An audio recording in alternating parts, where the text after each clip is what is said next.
വളരെ തുച്ഛമായ വാടകയ്ക്കാണ് തിരുവനന്തപുരം സിറ്റിയിൽ മൊത്തം കൊടുത്തിരിക്കുന്നത്. നമ്മൾ കമ്മിറ്റിയിൽ പലതവണ ആവർത്തിച്ചിട്ടുണ്ട്. പല കടകളും ഇന്നും 250, 350 രൂപയ്ക്ക് വാടക പല കടകളും പല സ്ഥലങ്ങൾ സിറ്റി മൊത്തം ഉണ്ട്. സ്മാർട്ട് സിറ്റി പദ്ധതി കൊടുത്ത ഡബിൾ ഡക്കർ ഉൾപ്പെടെയുള്ള 2 ഡബിൾ ഡക്കർ ഉൾപ്പെടെ കേന്ദ്ര ഗവൺമെന്റിന്റെ സ്മാർട്ട് സിറ്റി പദ്ധതിയിൽ കൂടെ 115 ബസ്സുകൾ, 2 ഡബിൾ ഡക്കറും 113 ഇലക്ട്രിക് ബസ്സുകളുണ്ട്.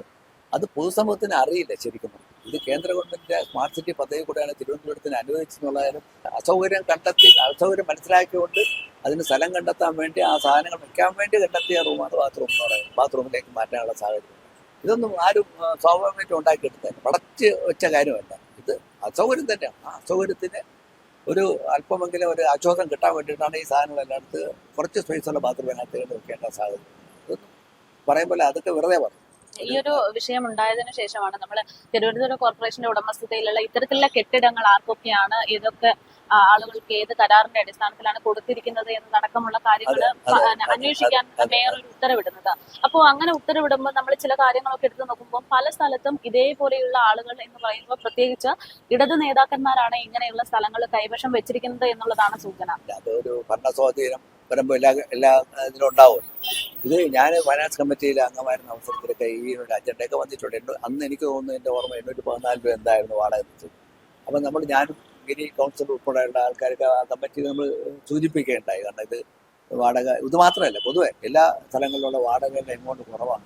വളരെ തുച്ഛമായ വാടകയ്ക്കാണ് തിരുവനന്തപുരം സിറ്റിയിൽ മൊത്തം കൊടുത്തിരിക്കുന്നത്. നമ്മൾ കമ്മിറ്റിയിൽ പലതവണ ആവർത്തിച്ചിട്ടുണ്ട്. പല കടകളും ഇന്നും 250, 350 രൂപയ്ക്ക് വാടക പല കടകളും പല സ്ഥലങ്ങൾ സിറ്റി മൊത്തം ഉണ്ട്. അപ്പോൾ അതൊക്കെ നഗരസഭയുടെ വരുമാനത്തെ ഇല്ലാതാക്കുന്ന ഒരു ഘടകം. അതുകൊണ്ട് നമ്മൾ കമ്മിറ്റിയിലൊക്കെ ചെയ്തു. കാരണം നമ്മൾ കമ്മിറ്റിയിൽ പറഞ്ഞാലും അത് രേഖകളാക്കാതെ കൗൺസിലിൽ കൊണ്ട് പാസ്സാക്കുന്ന ഒരു രീതിയായിരുന്നു കഴിഞ്ഞ കാലം ഉണ്ടായിരുന്നു. അപ്പോൾ അത് ചില ഭരണത്തിൻ്റെ രീതിയായിരിക്കാം. അത് ഇപ്പോൾ ഇടത് പാർട്ടിക്കാരാണോ കടകൾ നടത്തുന്നത്, വലത് പാർട്ടിക്കാരാണോ കട നടത്തുന്നതൊക്കെ നമ്മൾ അന്വേഷിച്ചാൽ അറിയാൻ പറ്റില്ല. അത് നമ്മൾ അന്വേഷിക്കാതെ ഒരു കാര്യം പറയാൻ പാടില്ല. പക്ഷേ സ്വാഭാവികമായിട്ട് തിരുവനന്തപുരം നഗരത്തിന് കിട്ടേണ്ട ഭീമമായ തുകകൾ, ഭീമമായ വരുമാനത്തിന് നഷ്ടം സംഭവിച്ചുകൊണ്ടിരിക്കുകയായിരുന്നു എന്നുള്ളത് സത്യമാണ്. കാരണം ഇന്നിപ്പോൾ ഒരു തിരുവനന്തപുരം സിറ്റിക്കകത്ത് ഒരു വാടകയ്ക്ക് പാളയം, അതുപോലെ തന്നെ ചാല, പഴവങ്ങാടി ഇങ്ങനെയുള്ള പ്രദേശത്ത് ഒരു കട വാടകയ്ക്ക് എടുക്കുകയാണെങ്കിൽ ആ വാടക എമൗണ്ട് നമ്മൾ പറയാം സ്ക്വയർ ഫീറ്റിനാണ് റേറ്റാണ്. വലിയ എമൗണ്ട് അഭ്യമായ തുകയാണ് വരുന്നത്. അതെല്ലാം വളരെ തുച്ഛമായ എമൗണ്ടിനാണ് വാടകയ്ക്ക് കൊടുത്തിരിക്കുന്നത്. അത് നഗരസഭ വരുമാനം നഷ്ടമാണ്. മറ്റൊന്ന്, നമ്മൾ കൗൺസിൽ ആ കമ്മിറ്റി വന്നതിന് ശേഷമാണ് 10% എന്നുള്ളത് 20% വാടക റിന്യൂ ചെയ്യുമ്പോൾ ഈടാക്കേണ്ട ഒരു മേഖല അടിസ്ഥാനത്തിൽ 20% വർദ്ധിപ്പിക്കേണ്ട സാഹചര്യം.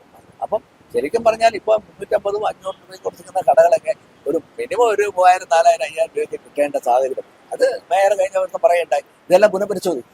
നഗരസഭയ്ക്ക് കിട്ടേണ്ട വരുമാനത്തിന് യാതൊരുവിധ കോട്ടം സംഭവിക്കാത്ത രീതിയിൽ ഈ പറഞ്ഞ വാടകകൾ ക്രമീകരിക്കുമെന്ന് അദ്ദേഹം പറയുകയുണ്ട്. അതിന് രാഷ്ട്രീയ വിവേചനമൊന്നുമില്ല. ഏത് പാർട്ടിക്കാരായാലും നഗരസഭ വരുമാനം ഉണ്ടാക്കണം. ആ വരുമാനം ഉപയോഗിച്ച് തിരുവനന്തപുരത്തെ ജനങ്ങളെ അടിസ്ഥാന കാര്യങ്ങളും അവർക്ക് വേണ്ടുന്ന ക്ഷേമ പ്രവർത്തനങ്ങൾ നടത്താനുള്ള വരുമാന സ്രോതസ്സാക്കി മാറ്റണമെന്ന് മേയറിനെ സൂചിപ്പിക്കേണ്ടത്. അതിനാണ് നമ്മുടെയൊക്കെ ആഗ്രഹവും നമ്മളെല്ലാം പറയുന്നത് അത് തന്നെയാണ്. അതിനകത്ത് യാതൊരു രാഷ്ട്രീയ വിവേചനം കാണിക്കത്തില്ല, ഒരു സംശയം.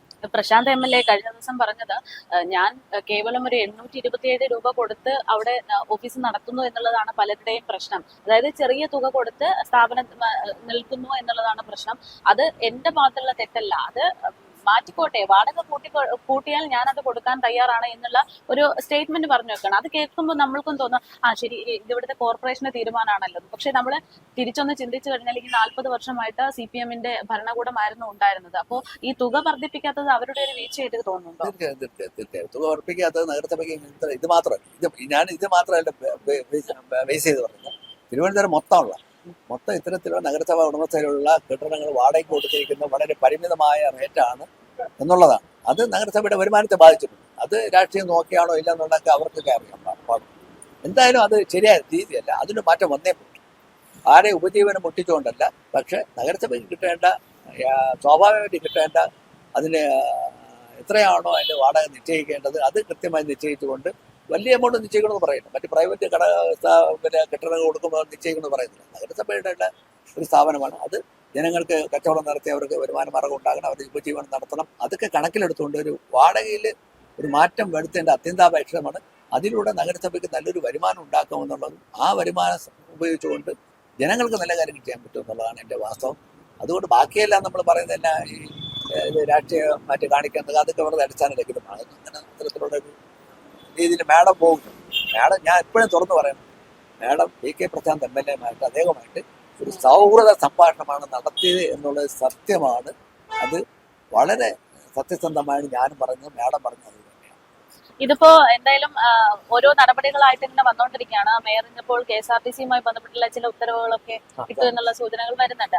ഇപ്പോ തിരുവനന്തപുരം കോർപ്പറേഷൻ ആദ്യമായിട്ട് BJP-യുടെ കയ്യിലേക്ക് വരുന്നു എന്നതിനേക്കാൾ ഉപരി കേരളത്തിൽ ആദ്യമായിട്ട് ഒരു കോർപ്പറേഷൻ BJP-ക്ക് ലഭിച്ചിരിക്കുകയാണ്. അപ്പോ ഇവിടെ നിന്ന് ഒരു അഴിച്ചുപണി തുടങ്ങുകയാണോ കേരളത്തിൽ മൊത്തത്തില്? അതിന് അടിച്ചുപണി എന്നുള്ളതല്ല, മേയറുടെ ഒരു കൺസെപ്റ്റാണ്. മേയറുടെ കൺസെപ്റ്റാണ് ഈ സ്മാർട്ട് സിറ്റി പദ്ധതി കൊടുത്ത ഡബിൾ ഡക്കർ ഉൾപ്പെടെയുള്ള 2 ഡബിൾ ഡക്കർ ഉൾപ്പെടെ കേന്ദ്ര ഗവൺമെന്റിന്റെ സ്മാർട്ട് സിറ്റി പദ്ധതിയിൽ കൂടെ 115 ബസ്സുകൾ, 2 ഡബിൾ ഡക്കറും 113 ഇലക്ട്രിക് ബസ്സുകളുമുണ്ട്. അത് പൊതുസമൂഹത്തിന് അറിയില്ല ശരിക്കും. ഇത് കേന്ദ്ര ഗവൺമെന്റിന്റെ സ്മാർട്ട് സിറ്റി പദ്ധതി കൂടെയാണ് തിരുവനന്തപുരത്തിന് അനുവദിച്ചെന്നുള്ളതായാലും പൊതുസമൂഹം മനസ്സിലാക്കി വരുന്നേ ഉള്ളൂ. അപ്പൊ ആ ബസ്സുകളിൽ നിന്നും വരുമാനം ഉണ്ടാക്കേണ്ടതും അതോടൊപ്പം തന്നെ ആ ബസ്സുകൾ എവിടെ തിരുവനന്തപുരം സിറ്റിയിൽ ഓടിക്കാൻ വേണ്ടിയിട്ടാണ്. അപ്പൊ അത് എങ്ങനെ കൊണ്ടുപോകണം എന്നൊക്കെ അതിന്റെ ഒരു ലാഭത്തിന്റെ വിഹിതമൊക്കെ കിട്ടണമെന്ന് മേയർ ആവശ്യപ്പെട്ടത് അത് നഗരസഭയുടെ അർഹപ്പെട്ടതാണ്. അതുകൊണ്ടുള്ളത് കേന്ദ്ര ഗവൺമെന്റിന്റെ പ്രോജക്റ്റാണ്. അപ്പൊ അത് ദുരുപയോഗം ചെയ്യാൻ പാടില്ല. തിരുവനന്തപുരം സിറ്റിയിലുള്ള ആൾക്കാരുടെ യാത്രാ സൗകര്യത്തിന് വേണ്ടി പ്രയോജനപ്പെടുത്താനുള്ള ഉദ്ദേശത്തിലാണ്, സദുദ്ദേശത്തിലാണ് അദ്ദേഹം പറഞ്ഞത്. ഇത് ചിലപ്പോൾ ഒരു മാറ്റത്തിന്റെ തുടക്കമായിരിക്കാം എന്നുള്ളതാണ്. അല്ലാതെ ഇതൊന്നും ആരെയും അടിച്ചേൽപ്പിക്കുന്നതല്ല, അല്ലെങ്കിൽ നമ്മൾ വേറെ രീതിയിൽ ഇതൊരു മാറ്റത്തിന്റെ തുടക്കം എന്നുള്ള രീതിയിലായിരിക്കും ബഹുമാനപ്പെട്ട മേയർ അത്തരത്തിലൊരു പറഞ്ഞത്. വളരെ സദുദ്ദേശത്തിൽ തന്നെയാണ് അദ്ദേഹം ആ ഒരു വാർത്താ സമ്മേളനത്തിൽ അദ്ദേഹം പറയുകയും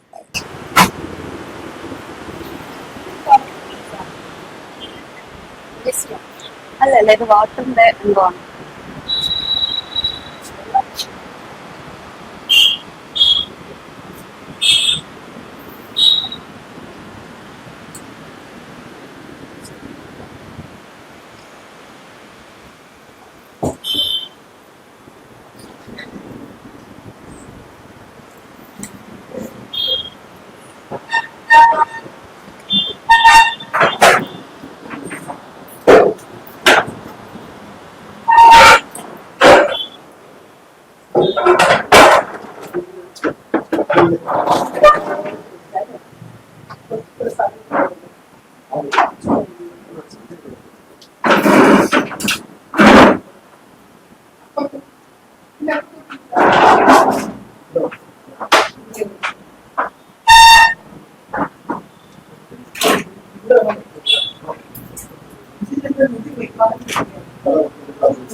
Thank you.